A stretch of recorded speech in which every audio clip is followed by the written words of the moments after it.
Hello Parkinson's community, we are back with our movement of the month and we are doing sit to stands and lower body strength. So there's a lot of different ways you can work this. I know in Parkinson's disease it is very hard to get that forward weight shift. With a lot of my clients that is what we're working on the most, especially if your hips are lower than your knees. You always want to try to sit on a surface that has your hips a little bit higher than your knees. One other thing I've noticed is that we use a lot of external cueing. So you are losing the dopamine in your brain, which is that neurochemical that helps get you moving.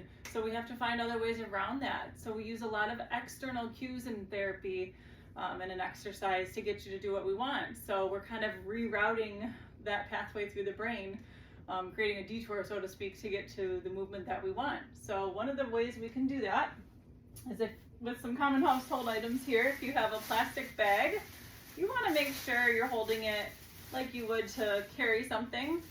And I'm going to flatten mine out because you want to purposely have no air in it.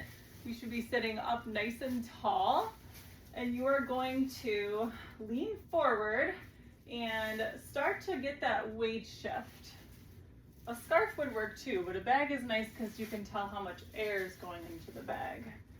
But as you get bigger movements, you can tell if I'm kind of doing it slow, my bag's kind of just hanging out. The bottom is sitting close to the ground. If I go faster, I'm able to raise my hands over my head and fill that bag with air, so you're getting feedback on your movement, that external cue of the air going into the bag. And you can even advance it to get your bottom off the chair. You could get your bottom off and hold it and sit back down, or you could really come forward, get all the air in that bag, stand up and sit down. Okay, another external cue is a ball on a surface out in front of you.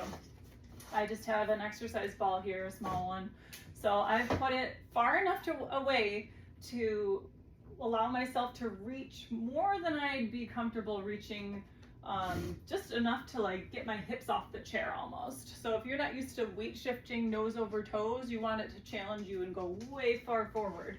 So I can touch the ball, I can grab it, put it back, I could do a full stand, push it overhead, sit back down, all working on our good form, but that forward weight shift, that's what we want.